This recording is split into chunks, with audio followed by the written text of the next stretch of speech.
बेटा देख मेरी तरफ, वो तो तेरी माँ, उसने सत्य बोल दिया।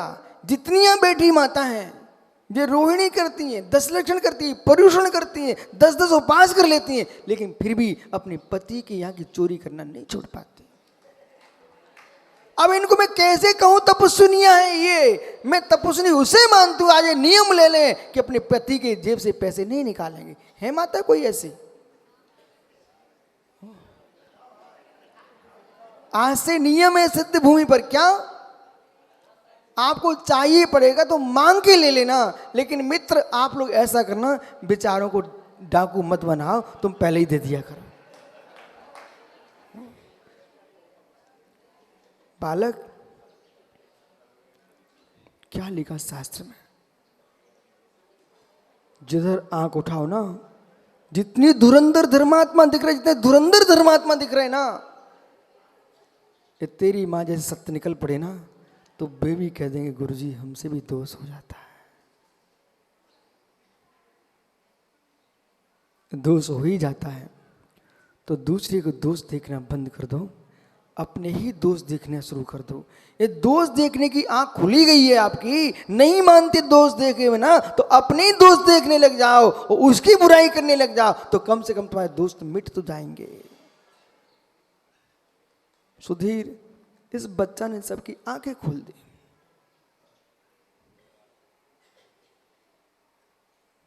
बालक, बड़े होने के बाद तो उठाओगे ना दुकान से पैसे, अभी नहीं उठाए? ठीक है, पिता यहीं पर है, अच्छा अभी दे देता होगा पैसा ना। जिनको अपने बेटों को चोर नहीं बनाना हो, बेटे मांगे नहीं इसके पहले दे दिया करो, जिससे बेटे तुम्हारा सम्मान रखेंगे।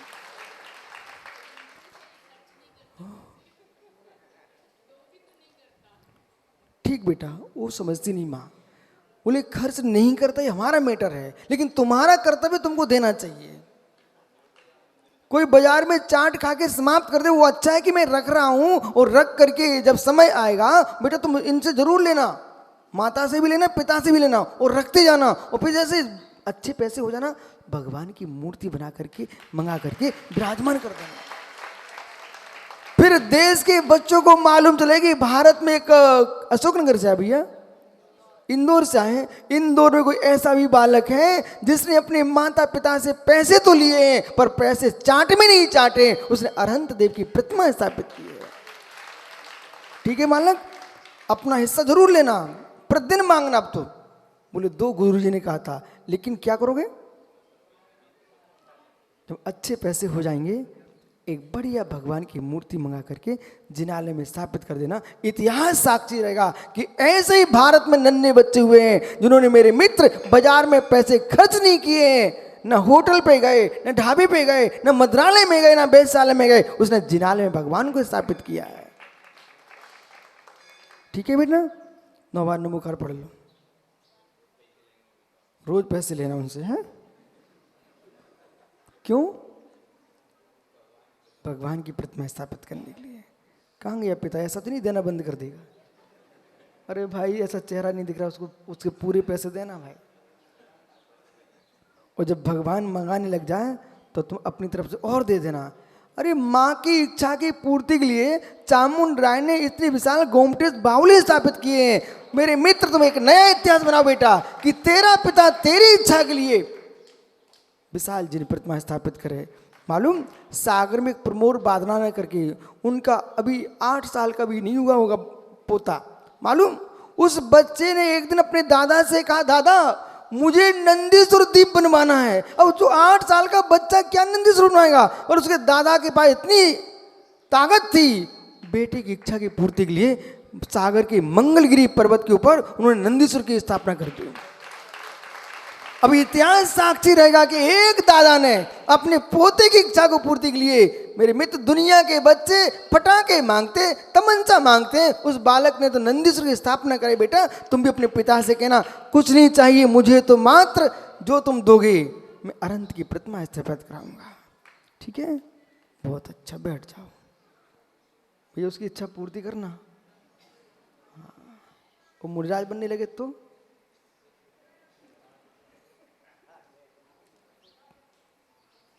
दूसरा और बैठा है, चिंता मत करो आप, मुझे सब मैं पहचान लेता हूँ। बैठो। ज्ञानी, तेरे छोटे भाई बड़े भैया ने नियम ले लिया बेटा, जो भी माता पिता पैसे देंगे वो भगवान की मूर्ति बनवाएगा, तुम क्या करोगे? हैं? हैं? हाँ, भैया से ज्यादा उड़ेगा, फिर करेगा क्या?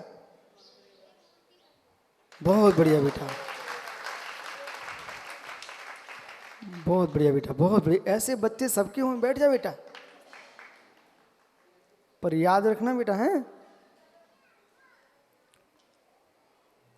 बालक बत शास्त्र में लिखा है, इसलिए लिखा है बच्चे हृदय के सच्चे होते हैं। ज्ञानी सुन रहा है कि नहीं? तू भी छोटा था तब ऐसे ही बोलता था। जय बालक जमपत्तो, बालक बोलता है कज्जम कज्जम जो अयोधम। बालक ने कार्य आकार को सरलता पूर्वक अपनी माँ के पास जाकर के सब कुछ बोल देता है। तहे आलोची माया भी कम, ऐसे ही साधु परमेश्वरी को समस्त मायाचारी छोड़ करके अपने गुरु भंत के पाद मूल में जाकर के अपने सारे दोषों की आलोचना कर देना चाहिए। इस आलोचना करने से ही भावों की विशुद्धि बन पाएगी।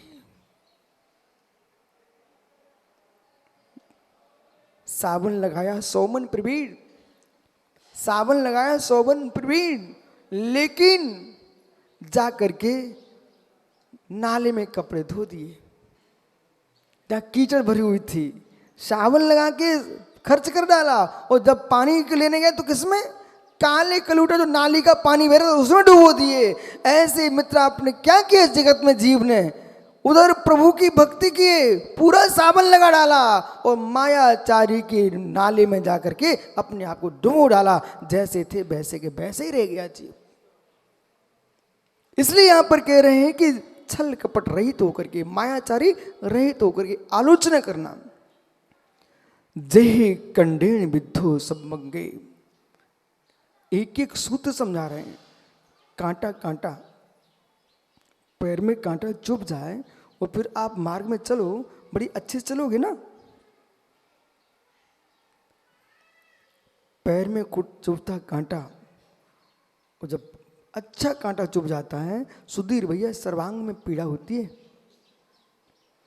और मित्र, एक पेड़ा, सुधीर भैया एक पेड़ा शुद्ध मावा का, वो अच्छा सुंदर बूरा पड़ा हुआ है, जिसमें अन्य कोई सामग्री न मिली हो, शुद्ध मावा का पेड़ा बूरा मिला हुआ है, मुख में जाते ही सर्वांग रोमांच होता है। ऐसे ज्ञानी, जैसे पेड़े के खाने से सर्वांग रोमांच होता है, ऐसे परिणामों की निर्मलता से आत्मा का प्रदेश प्रदेश पुलकित होता है। और मायाचारी करने से जैसे कांटा एक जगह चुभता है, सर्वांग में पीड़ा होती है, सूल चुभ रहा है, ऐसे मेरे मित्र किंचित भी अपराधों को छुपा लिया है, वो सर्वांग में चुभेगा, चुभेगा। मान कसाय मिटाए बिना दोषों का निवेदन नहीं हो सकता। ओह मान, तूने कितने दोष छुपा डाले, ओह मान तूने कितने दोष छुपा डाले, ओह मान तेरी कृपा से मायाचारी करने का अवसर मिला। क्या हुआ? एकदम शांत क्यों हो गए आप लोग? दिनेश भैया, ओह मान कहो ना, ओह मान तेरी कृपा से मायाचारी करने को पर्याप्त मौका मिला। पर इस बात को और समझ लेना, जो मायाचारी करने को पर्याप्त मौका मिला है उसका फलदान त्रियंच गति है।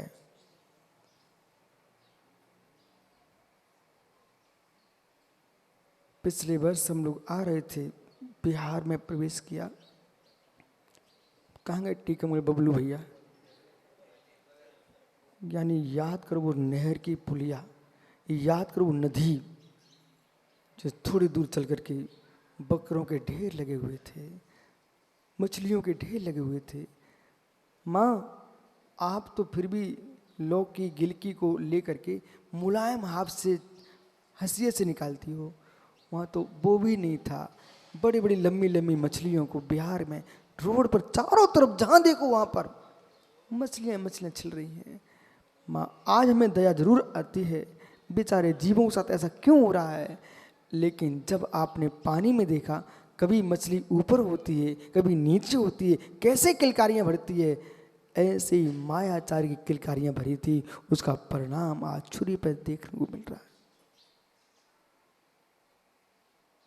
ये दशा मेरी आत्मा की न हो, इसलिए आज ही छल कपट का त्याग करके आलोचना कर लेना। पंचम काल में जिस दिन परिणाम आगे बढ़ने की हो उसी दिन निर्णय कर लेना। कल को तुमने रखा ना, दूसरे दिन शाम तक भाव बिगड़ गए, फिर नहीं बन पाओगे। इन्होंने विचार किया भरत परिवार ने कि मुझे सम्मिश्र में विधान करना, सिद्धों की आराधना करना, इतने श्रावकों को साथ में लेके जाएंगे। कर लिया, निर्णय कर लिया और घोषणा कर दी इसलिए आ गए, और घोषणा न करते मन में रखे रहते तो अभी नहीं आ पाते। अच्छे काम की घोषणा कर देना चाहिए, जिससे शर्म में तो आना पड़ेगा। सनी तेरा पिता सोचता इतना खर्च हो जाएगा, ऐसे कैसे काम चलेगा, घोषणा कर दो, अब तो बेटा तुम्हें करना ही पड़ेगा। ऐसे पंचम काल में तो जैसे व्रतों के परिणाम हो, पंचम काल में अच्छा काम करने के जैसे ही भाव बने तुरंत घोषित कर दो, जिससे अब शर्म के कारण तो करोगे, और शर्म के कारण करते करके भी परिणाम भी अच्छे हो गए तो काम बन जाएगा। बैठ जाओ भैया। विद्धु कंडम, जैसे कांटे के विधने पर सर्वंगो वेदनादि होई, सर्वांग में वेदना होती है, ताचे उदम्मी निसल्यो निबुद्ध होई। क्या नहीं हो, कांटा चुभने से सारे अंग में वेदना होती है और कांटे निकल जाने पर सारा शरीर निसल्य हो जाता है, सर्वांग में खुशी हो जाती है। जैसे ही कांटा निकला खुश हो जाता आदमी। ऐसे ही आचार्य भगवान कह रहे हैं, एवं मनुलद्य दोषो मैल्यो तेण दुखदो हुई, सो चेव तत् दोषो शुद्धो डुबदो हुई। ऐसे ज्ञानियों दोषों को प्रकट ना करने वाले व्यक्ति की मायावी के अंदर दुख व्याकुलता रहती है। माताओं ध्यान से सुनो, किंचित भी तुमने कोई व्रत लिए और टूट गए, अथवा अंदर अंदर तुमने अशुभ भाव कर लिए, जब तक प्रायश्चित नहीं हो जाएगा तब तक परिणामों में निर्मलता नहीं आएगी। तो यहां पर कह रहे हैं जैसे कांटे के चुभने पर सर्वांग में सल होती है, वो कांटा निकल जाए तो आनंद आता है, ऐसे दोष लगने पर छुपाने से सर्वांग में पीड़ा होती है। आत्म प्रदेशों में वो दोष निकल जाए, अपने गुरु के पास जाकर के विशुद्ध परिणामों से तो करके यदि दोष प्रकट करके प्रायश्चित ले ले जीव, तो मन में कोई शल्य नहीं रहता है। निशल्य होकर प्राण छूट गए तो नियम से भगवान बनोगे। जाओ, आपका समय हो गया। क्या कहा? निशल्य होकर के प्राण छूटे, निशल्य होकर प्राण छूटे तो मित्र विश्वास रखना भगवान बनोगे। इसलिए इन सिद्धों के बीच में सिद्ध भूमि पर इतना ही निर्णय कर लो कि प्रभु मेरी अंतिम श्वास निकले, आंख बंद होने के पहले मेरी आत्मा के संपूर्ण शल्य निकल जाए, निशल्य हो जाऊं। और व्रती कौन है? निशल्यो व्रती। जब तक शल्य है तब तक कोई व्रती नहीं है। निशल्य हुए बिना व्रती हो नहीं सकता है। लेकिन पंडित जी, मांगीलाल जी, कुछ लोग बिना ज्ञानी बिना विवेक के लोग कह देते हैं भगवान बावली स्वामी को 1 साल तक शल्य थी। ओहो, इस युग का महायोगी, इस युग का महातपस्वी, जिसने कभी दीक्षा के बाद आहारचर्या न की हो, ऐसे योगी को मोक्ष सागर महाराज लोग कहते भगवान बावली स्वामी को शल्य था। अरे ज्ञानियों, शल्य होता तो व्रती ही नहीं होते। भगवान बावली स्वामी को कोई शल्य नहीं था, न माया थी, न मिथ्या था, न निदान था। हाँ, विकल्प था। विकल्प बीच बीच में टकरा जाता था। बोले मैं भरत की भूमि में हूँ, भरत की भूमि में हूँ। भैया कोई तपस्या करने तुम्हारा भाई चला जाना सनी, तो उससे ये मत कहना महाराज जाओ, कहाँ जाओगे, अंजलि लगा के तुम मेरी गांव में आओगे ना, आहार तो करनी पड़ेगा ना, ऐसा बोलना ना बेटा। जब भगवान आदिनाथ स्वामी के समुद्र में जाकर के भरत चक्रवर्ती ने पूछा केवली भगवान से, प्रभु मेरे भाई को 1 वर्ष हो गया, केवल ज्ञान क्यों नहीं हुआ? प्रभु की वाणी में घिरा, भरत इसका निमित्त आप ही हो। प्रभु मैं, हाँ, जब दीक्षा लेके जा रहे थे बाहुली, आपके सेवकों ने कहा था जाओ जाओ जाओ। कहाँ जाओगे हर्षु? लौट के तो अंजलि लगा करके हमारे राज्य में ही आहार करोगे। तो बाहुली स्वामी ने निर्णय किया था मैं आहार को ही नहीं उठूंगा। एक अंगूठे से खड़े रहे, परंतु भूमि तो भरत की थी। ये विकल्प सता रहा था कि भूमि भरत की है, मैं भरत की भूमि पर खड़ा हूं। बस से पजन उपवासत्तम, 1 वर्ष परंतु उपवास किया। तुरंत ही भरतेश गया बाहुली स्वामी के पाद मूल में और जाकर के अपना मुकुट उतार के रख दिया। ज्ञानियों और अशोकनगर मुमुक्षुओं, अपना मुकुट उतार के बाहुली के चरणों में रख दिया। और भरतेश क्या कहता है, हे प्रभु मैं गया था विजयारथ पर्वत पर, वृषभाचल पर्वत पर अपना नाम अंकित करने के लिए, मुझे भूमि नहीं मिली। एक दूसरा पटिया पलटा करके मैं नाम लिखा पाया।